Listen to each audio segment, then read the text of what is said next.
What's up? I'm Van, and today I want to show how to use the double angle formulas for trig. So here's a few equations that we're going to need, and let's get started. So first up here, we want to find these three expressions, and we're told tangent x is -4/3, and x is in quadrant 2.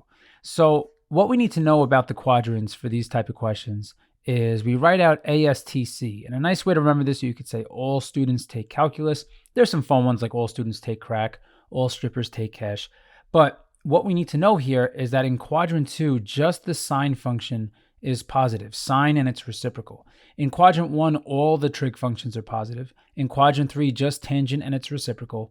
And then in quadrant 4, just cosine and its reciprocal are positive. So what I do with this information is I like to draw this on a diagram here that we have a right triangle going into quadrant 2. So I'm going to draw this out here, and let's just make this as neat as possible. So we have our right triangle going into quadrant 2 like this. And this angle theta, I'm going to call our reference angle. And what we have is opposite of theta, since it's tangent, I'm going to label as 4. And then adjacent to theta, I'm going to label as 3. Because one of the foundation things we need here is we have to know the basic trig ratios. SOHCAHTOA is a helpful mnemonic to help us. But when I think tangent, I'm thinking opposite over adjacent. So opposite of angle x, we could call 4, and adjacent we could call 3. Now, the reason why I didn't write an x here is because x is coming from standard position. So this space over here, like this angle, is our actual x. So now, how does this help us out? Well, if you look at this triangle, this is a 3, 4, 5 right triangle. We could use Pythagorean Theorem to solve for that missing side. But what we can do is just know our Pythagorean triples here, and that helps us fill it out faster. So now that we know what tangent x is, well, we already know what tangent x is. So we could use that information now on this right triangle to help us find cosine x. And once again, ASTC is going to help us out here. Cosine in quadrant 2 is going to be negative. And if we use that reference angle, cosine is the ratio of the adjacent side to the hypotenuse. So cosine x is equal to 3/5, but we just have to throw a minus in front because once again, we're in quadrant 2. You could think of this as we're starting from the origin and we're going to the left 3. That's why this is working out with a negative in front. But once again, it helps to know ASTC. And now the last piece we need to know is what is sine x? And sine x is the ratio of the side opposite to the hypotenuse. So we use the reference angle, and opposite of the reference angle is a side 4 units long, and the hypotenuse is 5 units long. So if we want to start finding the ratios, we have sine 2x. And our formula from the main page was 2 sine x cosine x. So then here, if I want to find what is sine 2x, all I have to do is just plug in those 3 ratios that we found. So we have 2 times sine x was 4/5. And then we're multiplying by cosine x, which was -3/5.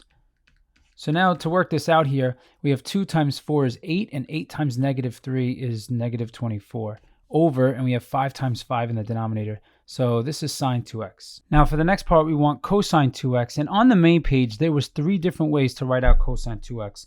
But let's just say I pick out a random one like 1 minus 2 sine squared x. And now if I want to find cosine 2x, I'm just going to plug in one of the ratios that we found before. So we have 1 minus 2 times. And if sine x is 4/5, just know sine squared x, if we square both sides, is going to, well, we're going to have 4/5 squared. And if we square this, we're going to have 16 over 25. So we have 1 minus 2 times 16 over 25. And this is going to work out to, we're going to have minus 32 over 25. And I could write 1 minus, but I'm going to write that as 25 over 25 so that we have common denominators. And now 25 minus 32 is -7. So we get -7 over 25. And that's our value for cosine 2x. So now the last one here, tangent 2x, we're going to use the formula from the main page. And there was only one formula for us to use. We have 2 tangent x. And then we're dividing by, let's just make that neat. So we have 2 tangent x, and we're dividing by, we have 1 minus tangent squared x. So for this, before I jump into it, I could just say here, tangent squared x is equal to -4/3 squared. And this, because we're squaring a negative, it's going to go positive. It's going to give us 16 over 9. So now when we plug in, we're going to have tangent 2x equals, and now we have 2 times tangent x is -4/3. So we have 2 times -4/3, and now we're dividing by, we have 1 minus tangent squared x is 16 over 9. So we'll just give ourselves space and write this in. So we have 1 minus 16 over 9. And now simplifying this, 2 times -4/3 gives us, we're going to have -8 over 3, and now we're dividing by, This I could express as 9 over 9 because that's equal to 1. And then if I do 9 minus 16, that's going to give us negative 7 over 9. And now here we have a negative divided by a negative, which goes positive. And since we're dividing two fractions, we could do keep, change, flip, and that's going to change the expression to this. And now if we just simplify, 9 divided by 3 is 3, and 8 times 3 is 24. So we get 24 over 7. So that's the value for tangent 2x. Now, if we want to check our answer, I'm going to make sure that we're in degrees here. And we started with tangent x equals negative 4/3. So if we do tangent inverse of negative 4/3, the one thing here is that this is going to throw us in quadrant 4, but in the question we started in quadrant 2. So what we have is if I just multiply this by negative 1, this tells us our reference angle, because remember, a reference angle is positive and acute. And now if I subtract that from 180 degrees, this is going to tell us, and make sure I press second answer here, this is going to tell us the value of x in quadrant 2 that starts us off with the ratio tangent x equals negative 4/3. But remember, we're finding sine, cosine, and tangent at an angle of 2x. So I'm just going to double this first. And then, because I don't feel like typing that over and over, I'm going to store this as the letter A. So alpha math, I'm going to store this as A. And now watch what happens if we do sine of that angle. And now I press math, enter, enter.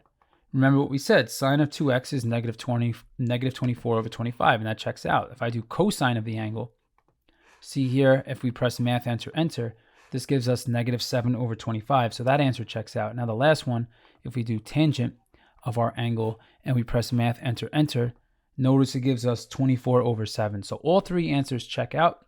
So let's move on. For question 2, we're doing the same thing, but this time we're starting with secant x is equal to 17 over 8, and we're told x is in quadrant 4. So for this one, we have a little bit of a side quest to go on. We're starting off with secant x, which is the same thing as 1 over cosine x, and we're told that this ratio is 17 over 8. Now just know, if I look at just this part here, this has the same meaning as saying cosine x is equal to the reciprocal of 17 over 8, which is 8 over 17. So in a sense, I'm just taking this fraction equal to this fraction and taking the reciprocal of both sides. So now from this step, once again, I draw out our quadrants. We have ASTC, and this time around we're in quadrant 4. So if we look in quadrant 4, we're going to draw out a right triangle, and we're going to make sure it has a ratio cosine x equals 8 over 17. So we'll do this in a different color here. I'm going to draw in a right triangle. And look, it's very important that the right angle sits on the x-axis, because when I use this reference angle, just know a reference angle is built by the terminal side of the angle and the x-axis. So when we're talking about angle x in this case, angle x is that angle going all the way around from standard position. But now remember our mnemonic here, SOHCAHTOA. So we're using this mnemonic here to help us label the triangle. So adjacent to our reference angle is 8 and our hypotenuse is 17. So once again, we have to know cosine is the ratio of the adjacent side to the hypotenuse. So that's how we're labeling this right triangle here. But now, once again, we could use Pythagorean Theorem, or we can know that this is an 8, 15, 17 right triangle. If you ever wanted to check this, of course, you could just do 8 squared plus 15 squared and show that it's equal to 17 squared, because 64 plus 225 is definitely equal to 289. So this does check out. But now what this helps us find is when we know cosine x is 8 over 17, this is going to tell us now that sine x, if we use this reference triangle, sine x is the ratio of the side opposite of the angle over the hypotenuse. So opposite would be 15 over 17. But remember, we're in quadrant 4, and in quadrant 4, just cosine is positive. So I have to just throw a negative in front like this. And if we want to make sense of why is that working out this way, technically this is the point 8, negative 15. So that 15 needs a minus attached to it. And now for the last ratio, tangent x, tangent is the ratio of the side opposite to the adjacent side. So we're going to have 15 over 18. I'm sorry, 15 over 8, and just 8 there. And once again, we're in quadrant 4, where just cosine and its reciprocal are positive. So these are the three ratios. So now that we have our three ratios, let's find sine 2x. And for this one here, we're going to use the formula. Remember what we said before, it's 2 sine x cosine x. So now we just plug in. We have sine 2x equals, and we have 2 times sine x is negative 15 over 17. And then we're going to multiply by cosine x, which is 8 over 17. So now we just work all of this out. The denominator 17 times 17 is 289. And then on top, 2 times negative 15 is negative 30. And then negative 30 times 8 is going to give us negative 240. So here's our ratio for sine 2x. For cosine 2x, there's a few different formulas we could use, but let's try a different one. Let's say this time we want to use this variation. We have cosine squared x minus sine squared x. So for this one here, this is an option that we could find cosine squared on the side, and we could find sine squared. So cosine squared, if we square the top and bottom, it's going to give us 64. That's 8 squared. Over 17 squared is 289. So now let's find sine squared. So we have sine squared x equals, and sine is equal to negative 15 over 17. Now, even though it's negative, when we square it, it's going to become positive. So negative 15 times itself is 225 over 17 times 17 is still 289. So now we're just going to plug in here. We have cosine 2x, and this is equal to cosine squared is 64 over 289. And we're subtracting. Let's just make that a little neater. 64 over 289 minus 225 over 289. And this part here, if I had to do the math in my head or show a little work here, I would just do 225 minus 64 and throw a negative in front. And this part here, if we do the long subtraction, is going to work out to 161. But since we're doing 64 minus 225, that's going to be minus 161 over, and we have 289. So here's our ratio for cosine 2x.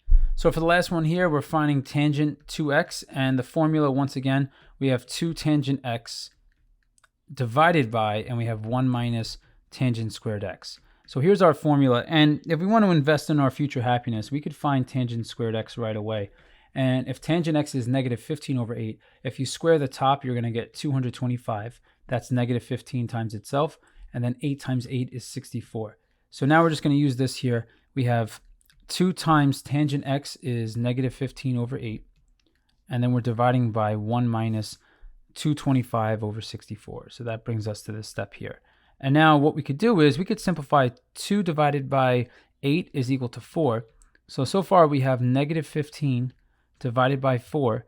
And now in the denominator, I like to think of this as 64 over 64. So that's another way of writing 1 so that it's helpful to us.